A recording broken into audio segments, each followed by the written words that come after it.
Pak Wamen, sudah hari ketiga retret. Bagaimana sikap terkini pemerintah terhadap para kepala daerah dari kader PDI Perjuangan yang masih belum hadir retret? Hari ini kita baru saja selesai sesi dengan teman-teman Lemhanas. Tadi diskusi interaktifnya seru. Sebentar lagi pukul 19 akan mulai sesi dari Ibu Menteri Keuangan, Ibu Sri Mulyani. Dan besok itu adalah sesi para Menko yang akan berbicara dari pagi sampai malam. Artinya masih ada kesempatan bagi teman-teman yang belum bergabung untuk hadir bersama-sama di sini. Karena sesi malam ini dan besok adalah mulai dari sesi-sesi para menteri begitu ya. Jadi ditunggu, kami masih menunggu kabarnya, Eva. Masih ada kesempatan, masih ditunggu. Ada batas waktu untuk menunggu, Pak Wamen? Ya, saya kira memang pasti akan ada banyak pertimbangan begitu ya terkait dengan pentingnya acara ini.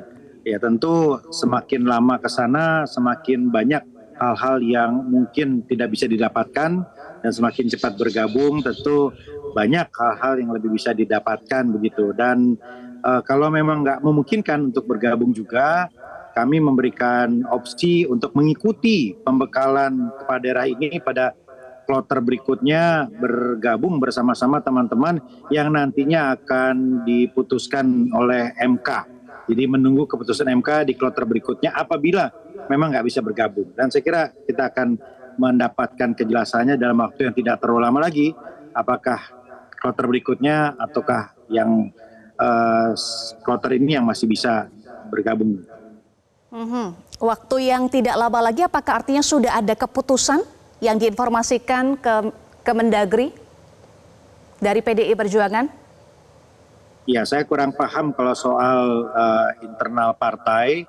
Ya, sikap kami saat ini menunggu, dan sepertinya ya sangat mungkin ada keputusan yang kemudian diambil dalam waktu yang tidak terlalu lama begitu, untuk kemudian ada teman-teman yang bergabung di acara retreat ini.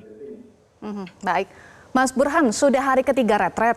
Para kepala daerah PDIP juga dalam posisi standby di Magelang. Pramono Anung juga sudah ditugaskan sebagai jembatan partai dan pemerintah. Bahkan para kader PDI Perjuangan juga masih berdatangan ke rumah ketua umumnya. Jadi, Mas Burhan, sikap apa yang akan diambil oleh PDIP? Tegas tidak ikut retret atau akan ikut? Ya, ini masih tarik ulur ya di belakang layar berkaitan dengan permintaan Ketua Umum Ibu Mega kepada kadernya yang terpilih sebagai kepala daerah dalam pilkada serentak tahun lalu untuk menunda retreat. Tetapi sore ini sudah ada beberapa kepala daerah dari PDI Perjuangan yang ikut retreat meskipun belum ada pencabutan instruksi Ketua Umum berkaitan dengan permintaan penundaan.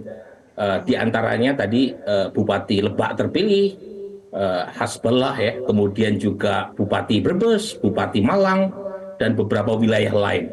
Jadi sepertinya ada beberapa kepala daerah dari PDI Perjuangan yang secara tidak langsung itu melakukan pembangkangan terhadap instruksi Ketua Umum, dan itu mungkin berkaitan dengan lamanya proses terkait dengan kapan mereka harus menunda.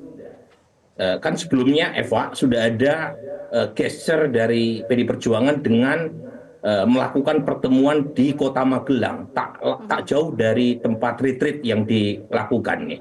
Tetapi sepertinya kabar yang saya dengar, Mas Pramono Anung sudah balik ke Bandara Jogja. Dan kalau misalnya itu yang terjadi, artinya tidak terjadi semacam deal di belakang layar. Karena info yang beredar di media, lagi-lagi di info yang bisa salah ya. Di belakang layar kan sudah ramai nih gosip yang berkaitan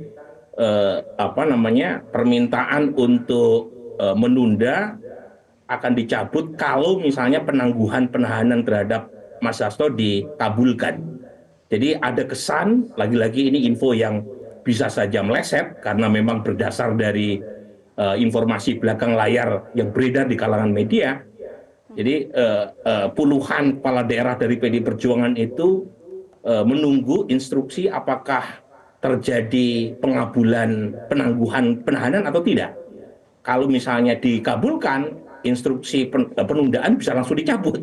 Tetapi kalau ternyata pemerintah tidak menggubris permintaan itu dengan asumsi gosip yang beredar di kalangan media itu benar, berarti ya tinggal adu kuat ya, apakah mereka ikut retreat atau tidak, terserah dari kepala daerah masing-masing. Nah masalahnya Eva, masalahnya nih ya, kalau misalnya kepala daerah PD Perjuangan tetap bersikukuh untuk tidak hadir dalam acara retreat, pemerintah pusat itu punya namanya executive toolbox, yaitu satu modal politik yang dimiliki oleh pemerintah pusat dalam rangka bergaining dengan pemerintah daerah.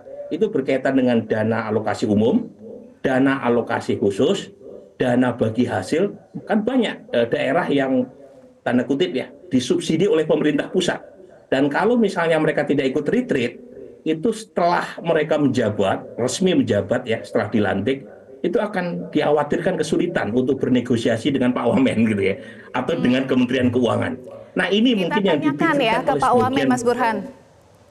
Kita Ya, tanyakan tadi dan soal itu yang- eksekutif toolbox.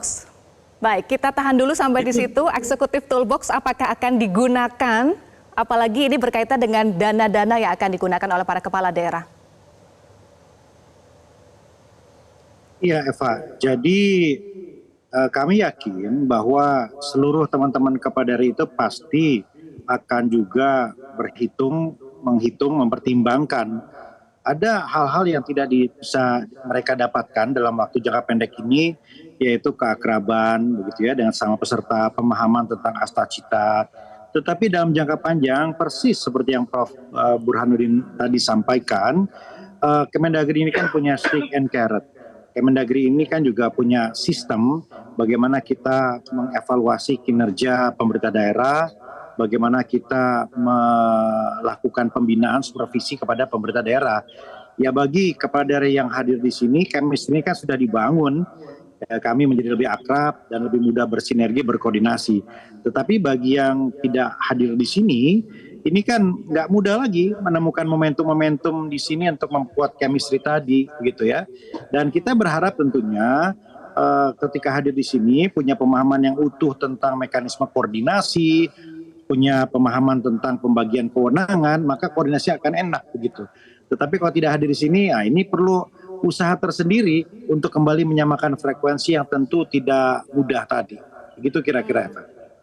Oke, ini apakah juga berkaitan Pak Wamen dengan statement dari Menteri Dalam Negeri Pak Tito soal kalau tidak hadir ya mereka sendiri yang rugi. Apakah ini kerugian termasuk kerugian jangka panjang akan dipersulit dalam nanti misalnya mengurus dana alokasi umum, dana alokasi khusus? Tidak mungkin Kemendagri secara sengaja mempersulit itu, tidak begitu ya. Tetapi semua pilihan itu ada pada kepala daerah. Apakah akan menempuh jalan yang lebih sulit dan berliku untuk berkoordinasi, ataukah akan mencoba untuk melapangkan jalan, memudahkan kolaborasi dan sinergi. Itu pilihan semua kita kembalikan kepada kepala daerah.